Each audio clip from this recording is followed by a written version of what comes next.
Cargat demande à qui faire confiance pour optimiser ses économies. C'est une vaste question. C'est une vaste question. Il faut déjà avoir des économies et c'est ça aussi la logique. C'est pour ça qu'on gère un budget pour essayer de dégager une marge. C'est ça, il faut déjà arriver à, tous les mois, si c'est possible, penser ou à faire des versements réguliers sur son compte épargne ou à demander à sa banque de le faire pour soi. Après, on peut l'automatiser. On peut automatiser complètement. Donc de se dire, voilà, chaque mois, je vais mettre 30, 50, 100 euros de côté. Voilà, alors on peut le faire soi-même.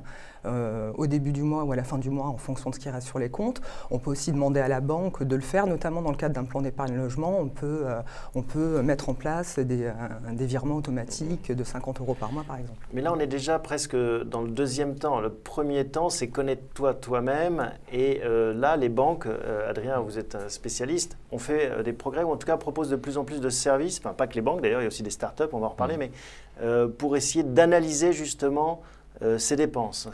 Voilà, on se souvient peut-être des années 90, on avait des outils sur le marché qui s'appelaient Quicken, Money, qui était édité par Microsoft, mais qui s'adressait plutôt à une clientèle gestionnaire.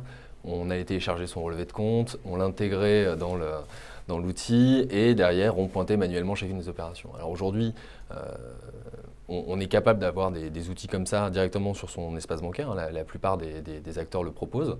On va avoir en revanche beaucoup plus de simplicité. L'idée, c'est que sur la base des libellés de vos opérations, votre banque va pouvoir vous proposer des catégorisations d'opérations. Par exemple, l'alimentation, les sorties, le logement. Voilà, le logement. Et en sortie de ça, finalement, vous allez pouvoir identifier vos postes budgétaires et surtout, vous allez pouvoir voir comment ces postes évoluent dans la durée.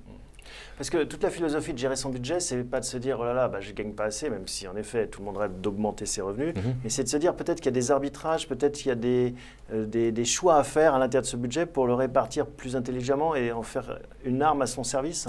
D'où l'importance de ce monitoring et cette gestion de budget qu'on peut faire grâce à ces nouvelles applications qu'on peut installer sur son smartphone ou sa tablette, ou les espaces en ligne des banques qui toutes proposent un outil de gestion du budget.